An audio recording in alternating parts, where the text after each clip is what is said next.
Hey, how's it going, class? So, my name is Kevin Correa, and this is my project proposal for CS 3500, section 003. I did mine on Craigslist.com. And why I chose this and what is it? Well, besides the fact that I always use it myself, Craigslist is a useful website that offers a lot of benefits. It's like a virtual marketplace where you can buy things you want or sell stuff you don't need anymore. You could find great deals on items, housing, and jobs in your own neighborhood. It is easy to use and you get to talk directly to users nearby. It is a place to find good deals, get rid of stuff, or discover local opportunities. In addition, you could also find services that other people offer. What are the problems with this website? One of the problems that I found with this website is that it is old fashioned, has an old fashioned look and a feel. The design hasn't changed much over the years, especially that I've been using it for a long time. It's always been the same. And for this, it can make it confusing to navigate. Another issue is safety. The reason safety is an issue because you can talk directly to strangers. However, there's a risk of getting scammed. Some people have faced fake listings or encountered questionable individuals because the site does not do very much to verify its users. So you got to be very careful when you're using it because you don't know who you're going to run into or if it's even the right item that you're selling. Sometimes it's not the right item. It's actually one time we bought some washers, and when we got there, it wasn't even the right washer. It was a totally different one. So for that reason, you just got to be very careful. So, what is your intention to update this website? So, in order to fix those problems, an intention would be to make Craigslist better. Two things can help. First, I would change how it looks to be more modern and easier to use. This will make it less confusing and better for everybody. Second, I would make sure that people are who they say they are before they can use the website. This way, it will be safer to talk to others and do deals. Making these changes will improve Craigslist so it's more comfortable and trustworthy for everyone when they want to buy or sell things and connect with their community. Yeah, I think these are two very important things. I will show you a picture um, of the website of how it looks, and it is very plain, and I feel like it needs a little bit more modern look to it. Definitely, that's for sure. What are your objectives by updating and modifying this website? Updating or modifying a website like Craigslist can can have important goals. One goal is to make it simpler to use, so people can find what they want. Make it simpler to use so people can find what they want quickly. Another aim is to make it look better and more modern, which can attract more users and keep them interested. Safety is also a big concern, so improving security measures can help users feel safer when interacting with others. Making the website work well on phones and tablets is another objective, as many people use these devices to browse the internet. Overall, the changes aim to create a more enjoyable, safer, and user-friendly experience for everyone who uses the website. So this is what I was saying earlier about how you want to make it a little bit more modern and make it safer. And then so these are examples of people that can use it. Three personas. So for example, an elderly lady named Emily. This is just people I made up. Say her age 75. She's a female. She could have basic computer skills, limited experience with technology, and then for example, a physical condition she could have would be arthritis in the hands, and then maybe she has to use a computer with a larger font. So Emily might use Craigslist to find local services such as someone to clean her house or her yard work, since these tasks might be difficult for her to do due to her arthritis. She could also look for furniture that is easier for her to manage given her physical condition. So yeah, so with this, you could find somebody to help her around the house. 'Cause, people offer services on there, and this would work good for her. And then what else? So like I made up one like a tech savvy, somebody that tech savvy. Taylor is just a person. Made up age 28, gender non-binary. Since that's a gender now, I have figured to mix it up a little bit. Computer skills, I would say he's advanced, comfortable with technology and online platforms. Physical conditions, no significant physical limitations. So Taylor could use Craigslist to buy and sell items, find local events, or even offer freelance services online. Their advanced computer skills would allow them to navigate the platform effortlessly and make the most of its features. So that's just another example of somebody who would also be able to use this. And then beginner band. So this is age 35 male. Computer skills basic, requires reader screen software navigation because his physical conditions, visual impairment, uses assist technology. So Ben could also use this. He could also use his website. Ben could use Craigslist with the help of a screen reader software to buy and sell items or find local events and activities. They may find it important to ensure that listings include detailed descriptions to make the platform accessible for their needs. And so that's for my 3 personas that we needed. Same category, web pages. So I chose Facebook Marketplace and eBay. Why you choose these web pages? I chose Facebook Marketplace and eBay because they are 2 popular websites where you can buy and sell stuff online. Facebook Marketplace is cool because it is connected to Facebook, a place many people already use. You can find things from people in your local area, which is handy. You can also see who you're dealing with and if you have friends in common, which might make you feel safer. So it kind of goes back to on Craigslist, you buying stuff from strangers. Well, this one you could at least know it's really them for the most part. Or like see if you have friends in common. eBay is like a big online auction. People put stuff up for sale and you can bid on it or just buy it as a set price. It's like a huge garage sale, but you can find things from all over the world. People use it to sell new and used things. You can often get things for a good deal. Both websites let you look for things you want to sell or sell things you don't need anymore. They're easy to use, but eBay is more global, while Facebook Marketplace is more local and connected to people you might already know. We mentioned before. Yeah, so eBay, you're buying for strangers, a little different but similar. What components of these websites inspire you? The parts of these websites that stood out are how easy they make buying and selling. On Facebook Marketplace, I like how it's linked to my social circle and make it feel secure. eBay's auction style lets me try for a good deal, and I can shop worldwide. Both offer search tools, clear pictures, and ways to connect with sellers. These parts make it finding what I want and making deals simple and convenient. So what I liked about these, they're just simple, kind of how instead of Craigslist it's just listing, and these are just images that I chose. 2 examples right here. Let me see if I could go. So here's the Facebook Marketplace images. Let's see how there's like large images and clear listings. It's all nice and clear. And then for the next one would be like eBay, like the auction so it's pretty straightforward too. He plays bid and big images. You can see everything pretty good. And then for my similar but not the same category web pages, I chose Airbnb and Uber. Why you choose these pages? I chose these because I selected Airbnb and Uber because they're game changers in their own ways. Airbnb lets people rent out their homes or rooms, which is different from regular hotels. It is cool how you can stay in unique places and meet locals. Uber is another interesting choice because it's not a traditional taxi service. You use an app to get rides from regular people who drive their own cars. It's more flexible and often cheaper.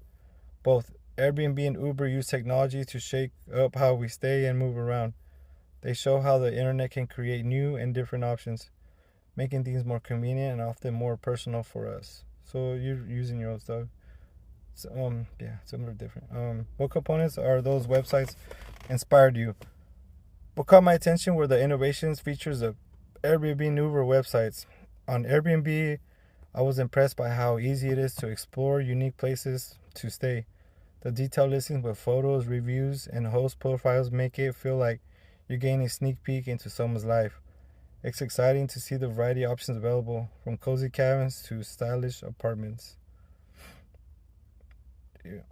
With Uber, I like how simple it is to get a ride. The app's real time tracking lets you see the driver's location and estimated arrival time. It's convenient to pay through the app without needing cash. The driver ratings add a sense of accountability and safety. The ability to choose different types of rides, like a standard car or a larger one for groups, impressed me as well. Both websites use technology to connect people in new ways, making travel and transportation more personalized and friendly user. Yeah, I've used both of these, and I will. They're definitely they're pretty convenient, and these are the images that inspired me for the so Airbnb. Let's see if I have the images for Airbnb. So the layout, how it's all detailed, and you can see they have a good setup.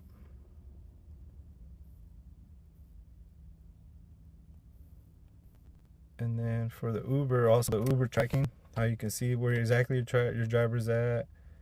It gives you the price right away, and you could even give them a tip if you want.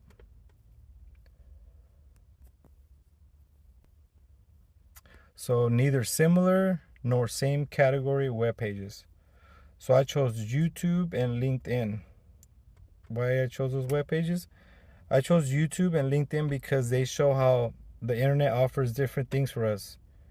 YouTube, for example, is like a big library of videos where you can watch funny stuff, learn new things, or even share your own videos. It's about entertainment and sharing ideas visually. On the other hand, LinkedIn is more about jobs and careers. It helps you connect with people in your field, share off your skills, and find job opportunities.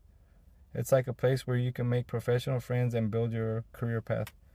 These websites remind us that the internet isn't just one thing, but it's a whole bunch of different places where you can learn, have fun, and even work on our future goals. So, what components of these websites inspired you? The things that stood out to me on YouTube and LinkedIn were pretty interesting.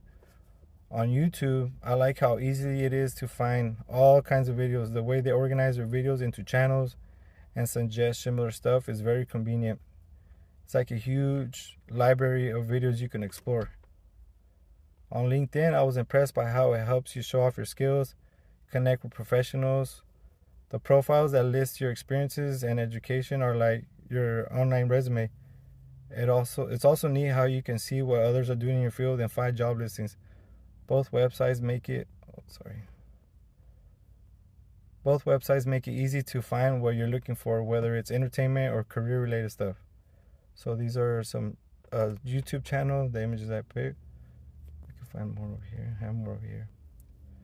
So these are just how the way it's laid out, how their YouTube channels, and I believe this one. And you can go by category, if whatever you want to watch. So whatever your entertainment is. And then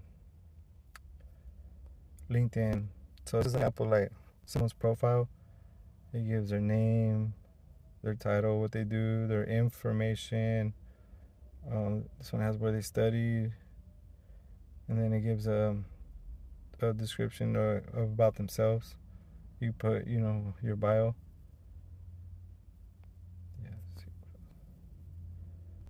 Okay, so the problem with Craigslist is that I found was this is this main website right here.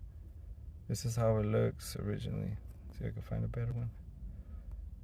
So it's just really plain. It's just a listing, versus the other one. They're more the more they have pictures and stuff, and this one just, I feel like it's just way too plain and it's been like that for too long.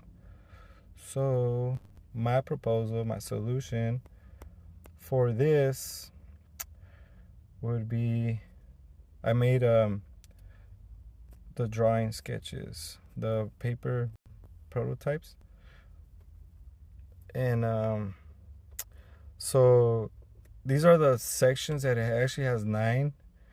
First one would be like housing, and then for sale, resumes, jobs, community services, discussion forums, gigs, and then also nearby other Craigslist. So kind of got the idea from the other ones where they're big icons with images. So you click on that, and then on the left side you have your calendar day. You could go when people post it, and then your create button on the left side, and then your top is the name, obviously, and what city you're in. Then you have your go back button in case you for error you can go back. Then you have your home button, so you can go to the home page. This would be considered your home page. And then you could also have your English, and then you have a search bar, a quick search on the top right. So once you click on one of these icons, for example, this one would be like the for sale, and you know that because on the left it says for sale, and on the left hand side I have a listing, so you can put stuff for sale from, you can click A to B, or you can do the price range, set it from from the minimum amount of money to the maximum amount of money, or you can do miles, like from the closest items that are close to you, the closest to the farthest. And then on the very bottom left there's a reset button, so if you just want to reset your search. And then and then the same thing on the right, at the top right, quick search and all that in English. And then on this one, this is the way I would do it. You have your picture, whatever they're selling, the price on the top, and then the name on the bottom, and also a quick for the steps, because the other one you have to click on it. This is like a quicker step. You could just hit the question mark, and it sends them an automatic message like right away, like, is it still available? Versus having to click on it and then click a message again. It's fewer steps. So we clicked on, say, the car, right in the middle. Say we clicked on it, and then it will give you the car. It has on the right side, it has the person, the seller name, and then a rating. We'd be able to give them a rating, because the original one doesn't have a rating about stars, like 5 stars or 3 stars or whatever, up to 5. And then it has it'll have a verified check, make sure that it's really them, because I know they had to show their ID or something to verify it's really them. And then you call, and then have like a little message on the bottom where you can send them a message about it. So that would be my proposal for that. How do you plan to do your quantitative research? So goal, right? We've set a goal. Understand your user opinions on Craigslist issues and improvements. And then a survey. Create an online survey with easy questions like rating website satisfaction and suggestion improvements. Participants. Ask people who use Craigslist to fill out the survey. Collect data. Gather answers from the survey over a few weeks. Then analyze. Look at the ratings and suggest suggestions to find out what people want to improve the most. Results. Use the findings to decide which issue to fix first on Craigslist's website. What are your interview/survey questions for qualitative research? Qualitative, sorry. Can you describe any challenges or frustrations you've experienced while using the Craigslist website to buy or sell items? What specific changes or improvements would you make your experience on Craigslist more enjoyable and user-friendly? Have you ever felt concerned about safety when using Craigslist? If yes, can you share any thoughts or suggestions on how the website could enhance safety measures? What are tasks for qualitative research? Designing questions. I help come up with good questions to ask people during interviews or surveys, or finding patterns. I assist in looking for similar pages, similar things people say, to see what's important. And also understanding data, I guide in figuring out what all the answers mean and what we can learn from them. Then making reports. I can help put together a summary of what we found to share with others. What are tasks for quantitative research? Making surveys. I can help create questions for surveys to ask lots of people to analyze the numbers. I can assist in looking at the numbers and finding trends or patterns, calculating results. I help figure out what the numbers mean and if they are important. Summarizing data. I can help make reports to show what we learned from the numbers. Why do you think those tasks are good ones to test your prototype? Testing a prototype using these tasks is really useful. Crafting good questions helps us learn how people use it. Analyzing data finds patterns, which shows us what's happening. Figuring out results gives us numbers to understanding if it works. Summing up everything in reports helps us explain to others so we know if the prototype is a good or needs changes. These tasks together give a clear picture of how well the prototype works and what we can do to make it even better. What are your plans to analyze your qualitative research? I'll study the interviews and surveys to find common ideas and feelings. Then I'll group them to see what's important and share those insights. What are your plans to analyze your quantitative research? I'll look at the numbers from surveys, see what they mean when combined, and share what I find. What can you possibly drive from your testing results? From testing results, I can figure out what works well, what needs fixing, and what people like or don't like. This helps improve things and make them better for everybody. And these are some qualitative survey questions for the users. 1, what do you like the most about using Craigslist to buy or sell things? 2, what can you share an example of a positive interaction you had on Craigslist? 3, what improvements would make Craigslist easier or more enjoyable for you to use? And this would be like a Likert scale, like we had in the example. How satisfied are you with your overall experience using Craigslist for buying or selling items? So this would be a good one maybe to email after, they've successfully purchased something. They could put 1 very satisfied, or 2 dissatisfied, 3 satisfied, or 4 very satisfied. No neutral, because we want to get a positive, either positive or negative. And then another one would be, please rate the ease of navigation, usability of Craigslist website. Same thing, a little different. 1 very difficult, 2 difficult, 3 easy, or 4 very easy. And then to what extent do you agree with the statement, I find Craigslist to be a reliable platform for finding and listing items? So this one's just a simple, I agree. I disagree, or 2, I disagree. So these are just, 3 different ones that I think would work very well. So thank you, and that is it. Bye bye.